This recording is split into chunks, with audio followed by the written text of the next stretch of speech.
Zdravím všetky nádherné dušičky a prichádzam k vám s takou dobrou správou. Čiže od včerajšieho dňa až do 4. apríla je otvorený portál, z ktorého budú prúdiť mimoriadne silné energie. Čo to pre nás znamená?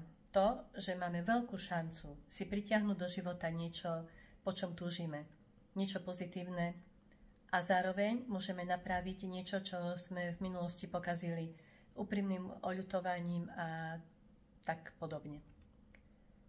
Tie najsilnejšie energie, ktoré budú prúdiť, tak sú od 11. hodiny do 13. hodiny v obednejšom čase a od 23. hodiny v noci do 1 hodiny.